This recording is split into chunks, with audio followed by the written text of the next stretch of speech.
What's up, you guys? Welcome to another vlog. So in today's video, we're going to be in my hometown, which is in upstate New York. I'm just gonna be walking around, maybe hanging out with some people, and it's just kind of a laid back video. I did not want to be talking to the camera like you've seen me do in my hometown tour videos, because I didn't want to like put that pressure on me while I was there. I just wanted to kind of enjoy being home and saying hello and hanging out with my family. So that's what today's video is going to be. Before we get started, please smash that subscribe button. We're working on getting the channel to 100K. I know that we have quite a ways to go, so make sure you smash that subscribe button and notification bell, because if you do, there's like a 50-50 chance that YouTube is gonna notify you when I upload videos. So, you know, it's like Russian roulette for YouTube. Also, thumbs up this video so that I know you like these kinds of videos. That really helps me know what content to put out and what to not. All right, let's jump into this. Something that you guys might not know about me is I am a radio station kid. That is what people in my hometown called me and the other radio station kids. That just means that our parents work at radio stations, and I grew up in a radio station. It's called WCDO, and I had to bring cameras up there just so that you guys could see it. Now, I would like to let y'all know, this radio station in my hometown is nothing fancy, but every single time I go there when I'm home, it's just nostalgic to me to walk into the radio station and to see the reels and the tape decks and the systems that they no longer use because everything is on computers and they, you know, they have different technology, but they kept all of the older stuff, like the reels that you see in these tape decks that they used to do. And I have very clear memories of being a small kid and watching my dad work. He would do, you know, some news, and he'd throw a tape deck in and play a song, and then he'd play another song, and like, he was just so good at it. And that's probably where I get my personality from, is a radio station. But I remember seeing them do all of these things. I would see him, you know, put one of those tape deck things in the little system board that they had, then he'd run over to the reels and change the reels, and I just remember as a kid watching him do that. This is where I get my personality from. From here? Yeah, radio station personality. It's in the genes. What was, you were probably here from like infancy on, right? I think so. I was trying to remember what age I was when Dad started. See, my... 1? When I started, you were 1. He was already here 4 or 5 years. Oh, so all my life. Craig bought in '86. Your father was here already, I think. Oh, wow. Or maybe came afterward. So yeah, your dad's here from '86. You were born in '89. I got here in '90. So yeah. And I remember your mom and dad inviting me over for dinner on River Street. And you were just in diapers running around. Don't you, when you meet people that have known you all your life, you were in diapers. Yeah, exactly. I was thinking I was like 1 or 2, but I guess it really has been all my life. My daughter could say the same thing. I used to bring her here all the time. I still have drops in my show of things she said that I recorded from like toddler through teenager. That's awesome. And she's always telling me, Dad, you gotta erase that shit. No, never. Never erasing that stuff. That's the best stuff ever. It makes the old man smile every time it comes around. It makes me smile too. I like that stuff. Okay. He's doing a contest. I know you're not going to touch the phones anyway. Okay. I mean, I might. If you pay me, you put me on the payroll, I'll answer some phones. We don't make much. I do want to add in here that I'm from a small town, right? I know I've said that 100,000 times over the course of my YouTube career, but anytime that I made a mistake, I feel as though that reflected on my father, and that was not always easy for them. And these are things that you don't think about when you are a teenager. You don't think about how your parents are looked at in the community. You don't think about how your parents feel. I mean, I can't speak for every single teenager ever, but I'll just speak for myself. I didn't really understand their perspective until I became a parent. I didn't understand how hard that was for my dad, how hard it was that my dad reported the police blotter and news in our hometown, and then here I am getting arrested. I was seen around town drunk or high, and people knew. You know, people knew that I was not in a good space and that my dad and my stepmom were really struggling, and that kills me to think. I mean, I'm almost 32 now, so it kills me to look back and see all the pain that I had put them through, especially with my dad being a public figure. My stepmom is a teacher. They're active in our community, and you know, I can't imagine the judgment and, you know, the shame that they felt for my situation. And I just want to throw in here that addiction is not a parenting fail. I just want to continue to drive that home. It was not their fault that I was a drug addict. It was not their fault that I did those things. And it's not their fault I ended up in prison. It's not from lack of effort, because my parents tried. They tried everything. They tried, you know, meetings and therapy and treatment for me. They tried everything that they possibly could think of, and nothing seemed to work, meaning that I wasn't responding well.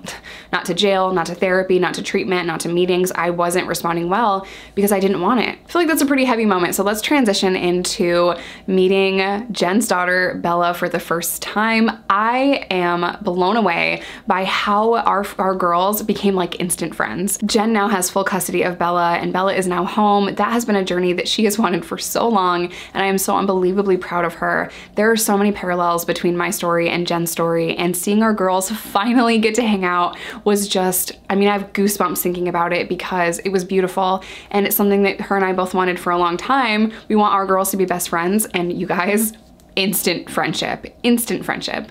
So what we did was we took them out to eat, and my brothers came along. For those of you that don't know, I have twin brothers, and I have 3 brothers and 3 sisters, but my twin brothers came along to lunch with us, and I desperately tried to get my brothers to try sushi again. They're not going. Anyway, so the girls and my brothers and my sister Anna and my stepmom, we all went to Claire's, and we watched the girls as they had a shopping spree. This was probably the cutest thing I've ever seen in my entire life. They were getting best friend necklaces and best friend cups and little backpacks, and it was just the sweetest thing. And Bella immediately wanted to pick up Riley and like carry Riley around, and I was just dying laughing at that. Riley's not that small, like she's kind of heavy, you know, and Bella's 9. So I was just thinking like, oh my gosh, isn't this child gonna be heavy for you? But Bella did not care. She's like, I am going to carry this child around everywhere that I go. And she was almost like mothering Riley, and it was just really sweet. It was really cute. We ended up getting some frozen yogurt, which by the way, they charge you a ridiculous amount for toppings at the frozen yogurt place. So because we had so many kids, I'm like 2 toppings per kid, because it'll be like 80 bucks if you just let them go ham and get all the toppings that they want, which is something that I would do, because I want all of the toppings. But you know, when we have 6 kids up in the frozen yogurt spot, 2 toppings per kid. Something that I typically do when I am in my hometown is I just walk around and kind of film little things. That's for B-roll later, or just to kind of walk around again. And it is a very humbling experience for me to go home, and it helps me remember where I came from. And while upstate New York is very beautiful, this town is 200% below the poverty line. Most people are in Section 8 housing or on some form of assistance, whether that is food stamps or what have you. No shame in that. I grew up on that, and I grew up in Section 8 housing. But it just shows me how far I've come. And I'm so grateful that I made it out of that town. It is filled with drug addiction and, like I said, poverty, and people that feel as though that they can't leave. They feel as though for whatever reason that they're stuck there. And I remember that feeling of being stuck, of feeling like I'm stuck, feeling like I can't escape my hometown, or can't escape the, you know, the 2 bars and 12 people that I see every day. And it's inherently negative. You know, the conversations that I have with people up there are just always so negative. So it's a little hard on me to go back there, but I think it's important, especially from a recovery standpoint. The fact that I can go back there and interact with people and do my absolute best to talk to people, and they can see that I'm still sober and I'm doing well, it gives hope to people.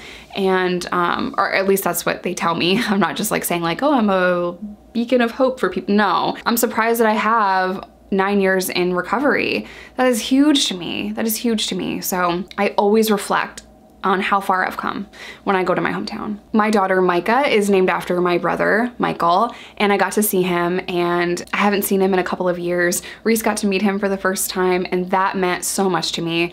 I got to see my little sister Gretchen and her boyfriend Tom, and that was just a really cool moment for all of us to be together. We had lunch together, which was some bomb-ass Chinese food. Like, it was so I love Chinese food. I would eat it every single day if I could. I love Chinese food. So we just got a shit ton of Chinese food and went to the park, and my brother does not like to be on camera, but I, you know, snuck a little bit in here and there, and I made him take about 1,000 pictures, which I know was so annoying to him, but I don't care. I'm the person that's always going to be taking pictures of people, like, oh, selfie. Oh, it's so good to see you too. Selfie. That's just who I am. And the reason why I've lost so many friends to addiction, to suicide, to car accidents, I've just, you know, we've lost a lot of friends in prison, out of prison. It's been a lot. So anytime I see someone, you never know if that's the last time you're gonna see them. So I'm the person that's like, we're taking 1,000 pictures today. That way, if I lose them, I have that picture. And maybe that's like morbid to think, but I just like to do that. What was really cool is we were there on July 4th weekend, and I was so tired on July 4th evening that I didn't even think about fireworks. I was just exhausted. We were running all around trying to see everyone. And the weird thing is about upstate New York is like, you can't really get anywhere fast. All of my family is spread out, Utica and Binghamton, and like everyone's all over the place. So it was difficult for me to like make time to see everyone. So half of my week that I spent there was just spent in the car, driving from this place and that place and all over the place.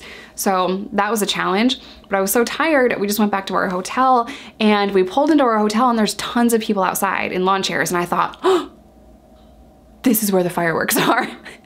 Reese is like, what? And I'm like, see, the lawn chairs. The lawn chairs, this is where the fireworks are. We have the best spot. So we go up to our room, and the fireworks started pretty quickly after we got to our room, and we had the best view on the house. Second floor or third floor, and the window is huge and it opened. So we saw fireworks like right out of our window, which was such a treat for us, and it was so awesome. The rest of the time was just spent hanging out at my parents' house, and the girls just love it there. The girls love hanging out there, and I love it. My parents have 3 cats. One of them is a little, you know, I don't think he likes me very much, but I love him anyway. His name is Kiwi. He's this big, fluffy, beautiful cat, and the other 2 are so sweet. But the fluffy cat's like, yeah, I don't know you.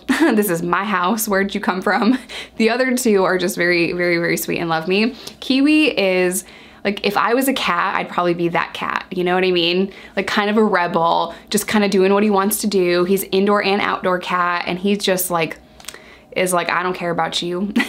I would be that if I was a cat. But the girls love being there because the house is full of toys and games.